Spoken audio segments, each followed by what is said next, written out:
Hello children, today I am going to continue with the topics of moving charges and magnetism. On the last class we discussed about magnetic Lorentz force and I am going to continue with magnetic Lorentz force. What is magnetic Lorentz force? When a charge is moving inside a magnetic field, it experiences a force and that force is termed as magnetic Lorentz force. What about the expression we derived? It was F is equal to, it is B Q V sin theta. It is in magnitude form.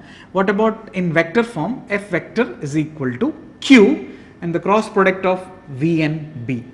So magnitude wise, the magnetic Lorentz force F is equal to B Q V sin theta, and in vector form F vector is equal to Q V cross B. What about the direction of magnetic Lorentz force? Will be the direction of V cross B. So once again the vector clearly notates that. What about the direction of magnetic Lorentz force? Will be the direction of V cross B. Let us suppose to have an example of direction. So I am going to assume a coordinate axis. Say it is x axis, y and z. Let us suppose that a uniform magnetic field acts along z axis. Let the charge particle is moving with a velocity v along y axis. Then what about the direction of magnetic Lorentz force? Will be in the third mutual axis, that is F vector. So once again, if the magnetic field acts along z axis, let the charge is moving with a velocity v along y axis, then as per this equation, as per the orientation of v cross b, this means if I am going to rotate a right hand screw from v to b, if I am going to rotate a screw from v to b, the advancement of the screw gives the direction of magnetic Lorentz force. So once again, what about the direction of magnetic Lorentz force? It will be along the direction of v cross b. I can say it is perpendicular to both v vector and b vector. Now let us get into some of the important cases of magnetic Lorentz force. In my first case, I am going to assume the charge particle is at rest. I am going to assume the charge particle is at rest. This means what about the velocity is 0. I can say the v value is 0. You set this value in this equation. So what about F? It is very clear, it will be 0. So what is the conclusion? I can say a charge particle at rest in a magnetic field does not experience a force. Once again, it's a very important conclusion. This means whenever a charge is moving inside a magnetic field, it experiences a force. Once again, a charge particle at rest inside a magnetic field does not experience a force. This is case 1. Now get into my second case. Let the charge particle is moving parallel to the magnetic field, that is theta is equal to 0. So once again, what I am assuming, let the charge particle is moving parallel to the direction of magnetic field. You set theta is equal to 0 in this equation. What I am going to get is, once again, sine 0 is 0. So here also F is equal to 0. One more sub case I can assume, if they are moving anti-parallel I can assume 180 degree. Anti-parallel is 180 degree and sine 180 is also 0. So what about F is equal to 0. So this is our second case. So what about our second case? The charge particle is moving parallel or anti-parallel to the direction of magnetic field. What I am assuming, the charge particle is moving parallel or anti-parallel to the direction of magnetic field, then the force experienced by that charge particle is 0.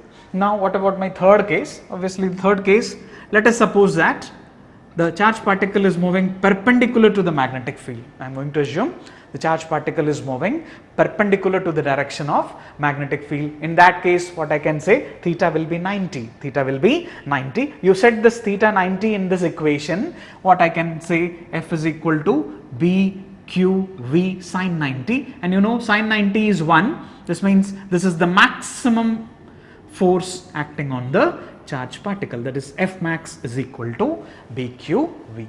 So once again I am going to conclude all the three cases in a nutshell. Number 1, if the charge particle is at rest, this means the value of V is 0. So by setting V is equal to 0 in this equation, what I am going to get is F is equal to 0. So what is my first conclusion? If a charge particle is at rest inside a magnetic field, it does not experience a force. Next, I am going to assume the charge particle is moving parallel How it is obtained? By setting theta equal to 0, or I am assuming the charge particle is moving anti-parallel. How I am assuming? Theta is equal to 180. By setting these two values in this equation, very clearly what about the force is 0. So once again, what is the conclusion? If the charge particle is moving parallel to the magnetic field or anti-parallel to the magnetic field, the force experienced by the charge particle is 0. Get into my third case. Obviously, the maximum magnetic Lorentz force is obtained in this case by setting theta equal to 90. So what do you mean by theta is equal to 90? This means the charge particle is moving perpendicular to the direction of magnetic field. So what about the maximum Lorentz force? F max is equal to BQV. With this, I am going to use this concept to define the unit of strength of magnetic field. So once again, I am going to use the formula. Already you know F is equal to BQV sin theta. So what will be the formula for B? The formula for B will be F by QV sin theta. Just I shifted this. Once again, B will be F by QV sin theta, and using this I am going to define Tesla. What is the unit of strength of magnetic field is Tesla, and the symbol is capital T. Obviously it is the unit of strength of magnetic field. Strength of magnetic field. So how to define this? Using this formula. So I am going to set unit values by their units in this formula. Once again, what I am going to do? I am going to write their units in the formula to define the Tesla. So in place of B, I am going to write 1 Tesla. In place of B, I am going to write 1 Tesla is equal to, in place of force, you know, force is measured in Newton. So I am going to write it as 1 Newton by charge 1 coulomb, velocity 1 meter per second, and sin theta I am assuming 1. Sin theta I am assuming 1 by assuming theta is 90. I am going to assume the charge particle is moving perpendicular to the magnetic field by setting theta equal to 90, and you know sin 90 will be 1. So in order to define Tesla, what is the assumption? I am going to take the unit values in this formula. So what about B is 1 Tesla, force is 1 Newton, charge is 1 coulomb, velocity 1 meter per second, complete sin theta I replaced with 1 by assuming theta is equal to 90. You just play this entire mathematics in words. That will be the definition for the unit of strength of magnetic field, that is Tesla. So how to define? So I can say the strength of magnetic field is said to be 1 Tesla, because I want to define the strength of magnetic field. So what about the strength of magnetic field is said to be 1 Tesla if 1 coulomb of charge is moving with a velocity of 1 meter per second in a direction perpendicular to magnetic field. Once again, the strength of magnetic field is said to be 1 Tesla if a charge of 1 coulomb moving with a velocity of 1 meter per second in a direction perpendicular to the direction of magnetic field experiences a force of 1 Newton. So once again, what you studied theoretically while explaining magnetic Lorentz force, the same situation I am going to use for defining the strength of magnetic field. So once again, I am going to get into the definition of 1 Tesla. So what is 1 Tesla? The strength of magnetic field is said to be 1 Tesla if a charge of 1 coulomb moving with a velocity of 1 meter per second perpendicular to the direction of magnetic field experiences a force of 1 Newton. This becomes the definition for 1 Tesla. Now, in addition to this, we can get into some more additional characteristic properties of magnetic Lorentz force. So once again, what is the formula for magnetic Lorentz force? We arrived at F vector is equal to Q V cross B. This was the formula for magnetic Lorentz force. Now the very first thing, what is the first characteristic property I can say about the magnetic Lorentz force? Magnetic Lorentz force is a vector quantity, and what about the direction of magnetic Lorentz force? It is along the direction of V cross B. Obviously it will be along the direction of V cross B, or I can say it is perpendicular to both V vector and B vector.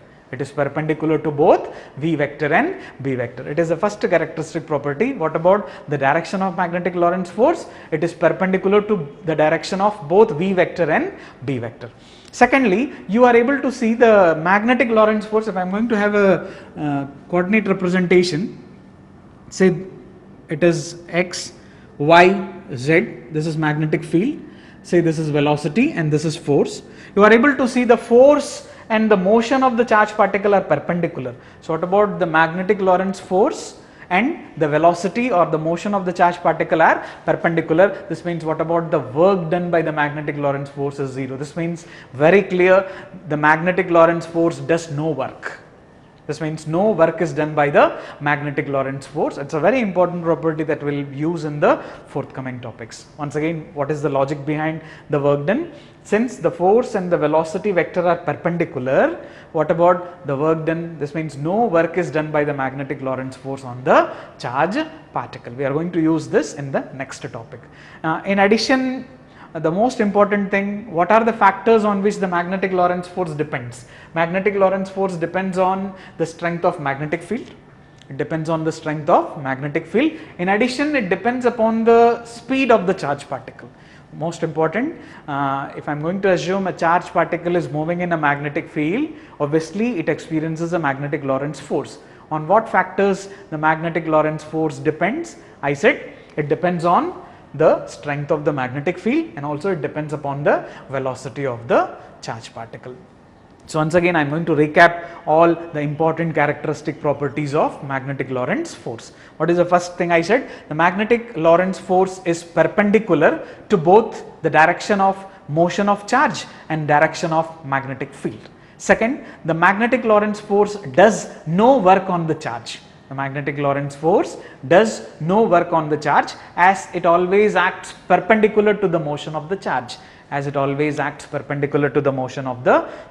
And the last, magnetic Lorentz force on a charge, in addition to the strength of magnetic field, it depends upon its velocity also.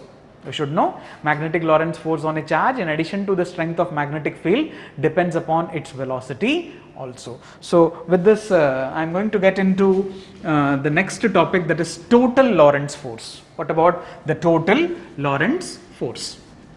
So you should know, when a charge is moving in a magnetic field, it experiences a force, and that we termed it as magnetic Lorentz force. So let us suppose that in addition to a uniform magnetic field, there exists a uniform electric field also. In that case, what about the total force acting on the charged particle will be, that is, due to the electric field, you know, it is QE. And what is due to the magnetic field is, just now we arrived, it is QV cross B. So this is termed as total Lorentz force. Once again, this part is due to the uniform magnetic field, this part is due to the uniform electric field, and when I am going to sum up the two, that leads to the total Lorentz force. Now, a very important conclusion we can draw from this expression. Yeah, I can ask a question. Say if a charge is moving in an electric field or a magnetic field, if a question is asked, you are supposed to say the answer whether a charge is moving in an electric field or moving in a magnetic field. How I can judge? Okay. So what about the clue for that? The clue is simply on what factors the force depends, you just explore.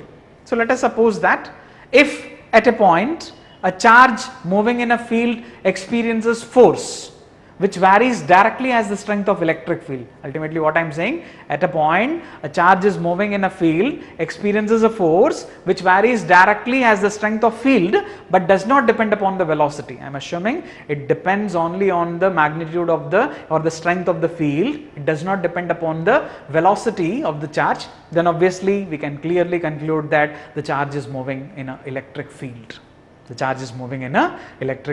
Now I think you can clearly guess, in addition to the strength of the field, if the force experienced depends upon the velocity of the charge.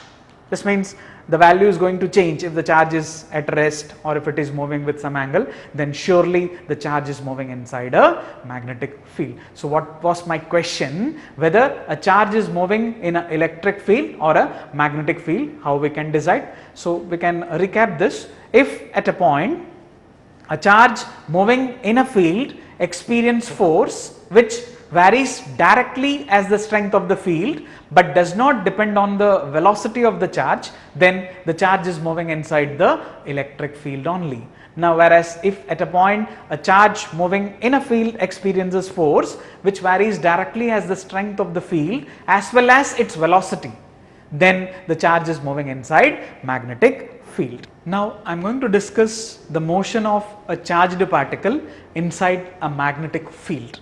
Already we studied when a charged particle is moving inside a magnetic field, it experiences a force, and you know that is F is equal to Q V cross B.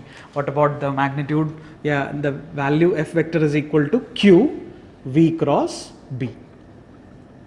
Now, I am going to discuss for two different cases. I am going to discuss the motion of charged particle in two different cases. In my first case, I am going to assume the magnetic field and the velocity vector are perpendicular. This means how the charged particle is moving. The charged particle is moving perpendicular to the direction of magnetic field. In that case, what happens to the motion of the charged particle? Once again, this is a very important case. Obviously, it is resulting in some of the important devices. So, once again, what is my first case? How the magnetic field and the velocity vector, they are perpendicular. So, to get the idea, I am going to assume a uniform magnetic field acts along OZ. A uniform magnetic field acts along OZ. I am going to assume a charged particle is moving in the XY plane. A charged particle is moving in the XY plane. Let at any instant the charged particle is at A. I am going to assume at any instant the charged particle is at A, such that what are the two orientations of magnetic field and magnetic field and velocity? So, you know this is magnetic field, and what about the velocity? I am assuming, say this is velocity vector. They are perpendicular. I am assuming at any instant. What about the orientation of magnetic field and velocity vector? They are perpendicular. And what about the location of the particle is A. Now, I can use the right hand screw rule to get the direction of force. Where will be the force acting? Obviously, the direction will be the direction of V cross B. So, if I am going to rotate a right handed screw here, so the screw will advance in this direction. The screw will advance in this direction, and this will be the magnetic Lorentz force, that is F vector. This means, in very simple, the magnetic Lorentz force F vector acts along AO. Now, we studied in one important characteristic property of magnetic Lorentz force. Since the orientation of F and V are perpendicular, this means the force and the velocity or the motion is perpendicular to each other, no work is done by the magnetic Lorentz force. No work is done by the magnetic Lorentz force. This means the magnetic Lorentz force does not change the magnitude of the velocity.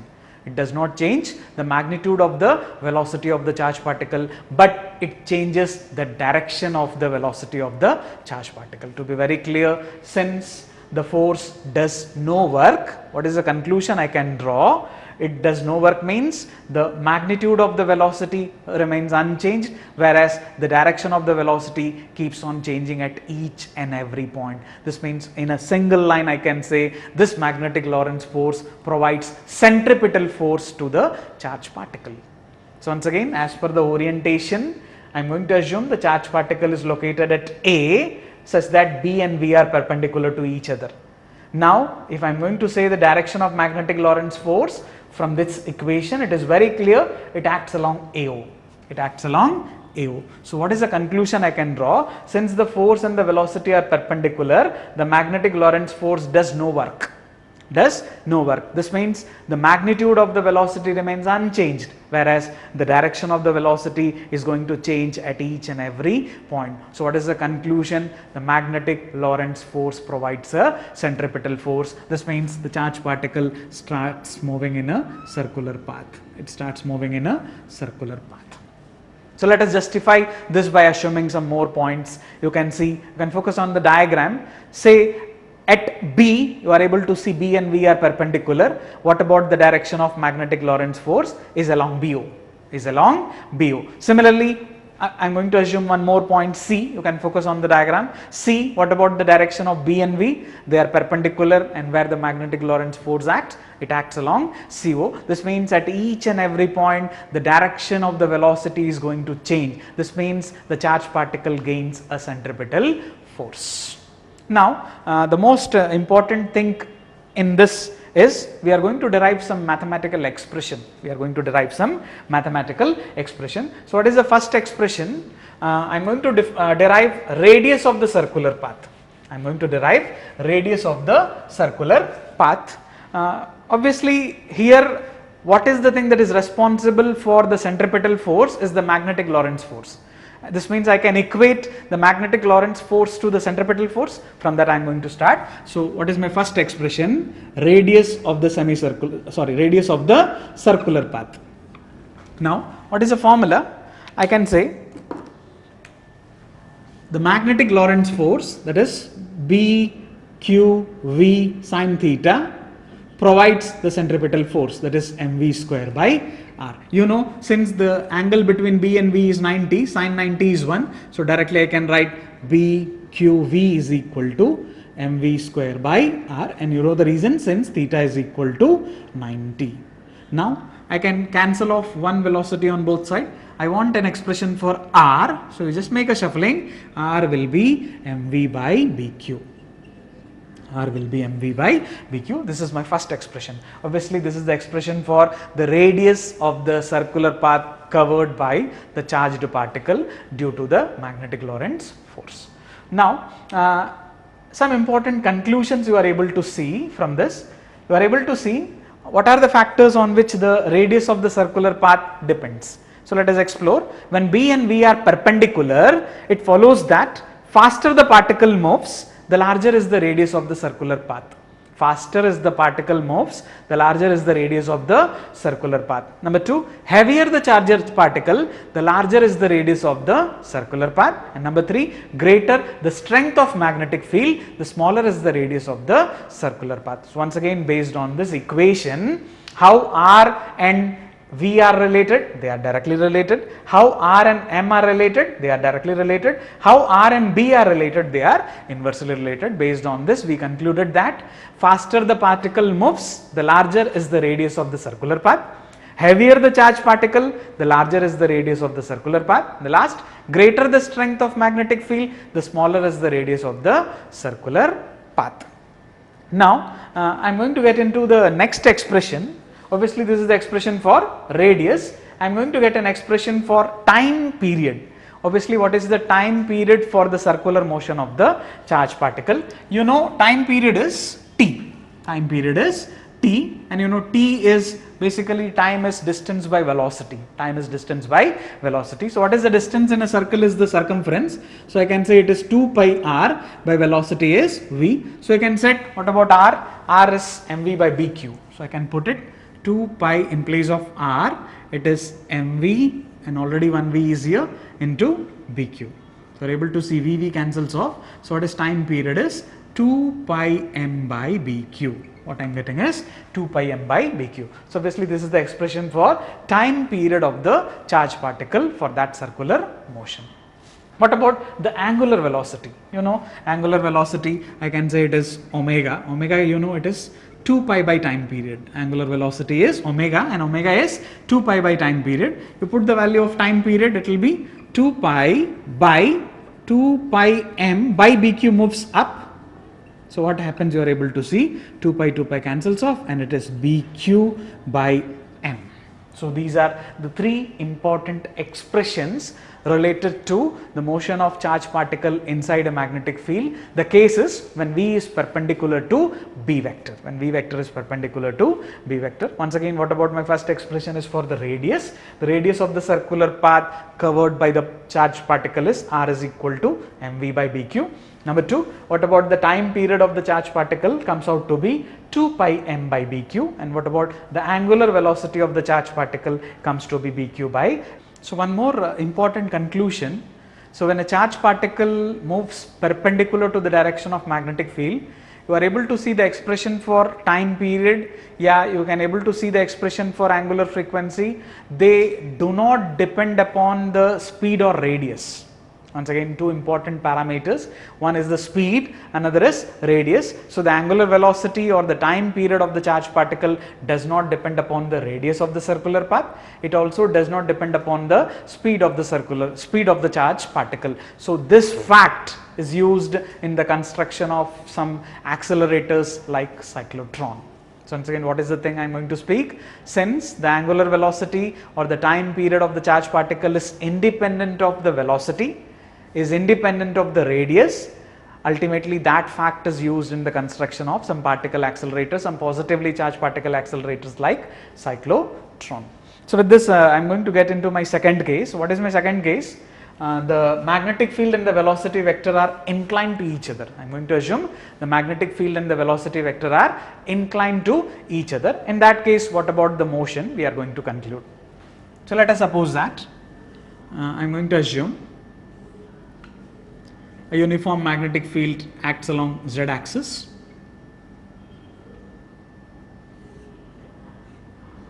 Let a charged particle moves with a velocity v vector, making an angle theta with the magnetic field. Obviously, I said there is an inclination of b and v. So what about the inclination is theta?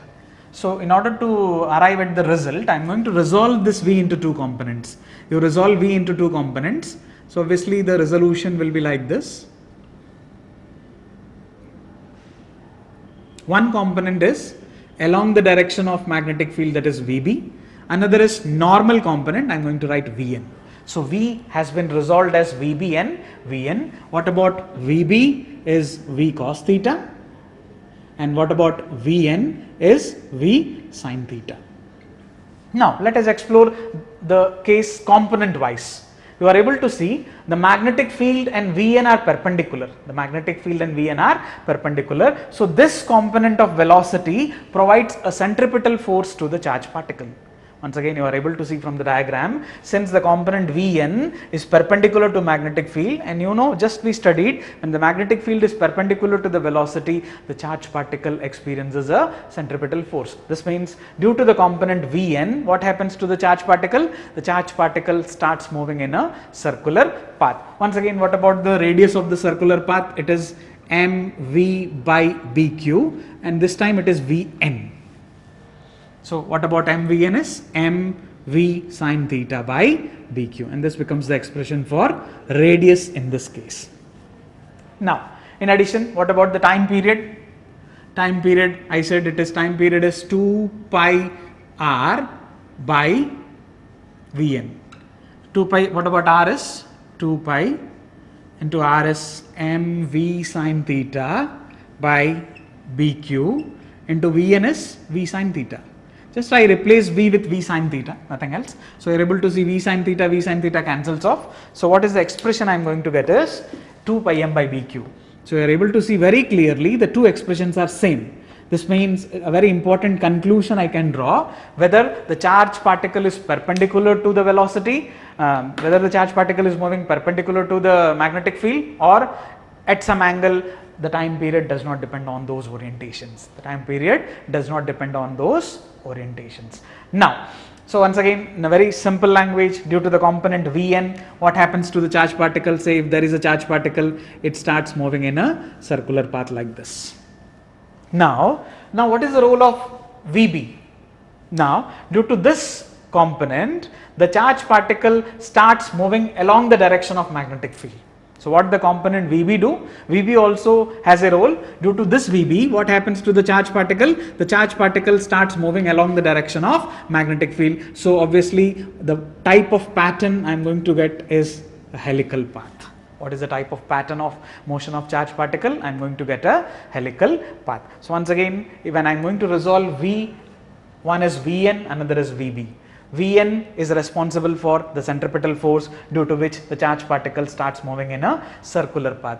Whereas what happens due to Vb? The Vb has a linear effect. It tries to pull the charged particle along the direction of magnetic field. So when I am going to combine the two, what type of path or what type of motion of charged particle I am going to experience is a helical path. And you are able to see there is a separation between two successive circular paths, and that is called pitch. What I am going to speak is pitch. Mathematically, pitch is the distance. Pitch is the distance, and you know distance, the formula is velocity into time. What is the velocity responsible for the stretching is Vb, into time is time period. So once again, pitch is the distance. Distance is speed into time. Speed is Vb, time is t. Vb is v cos theta, and what is time is time period. It is 2 pi m by bq, and this is the expression for pitch. So with this, I am going to conclude my session. Take care of yourself.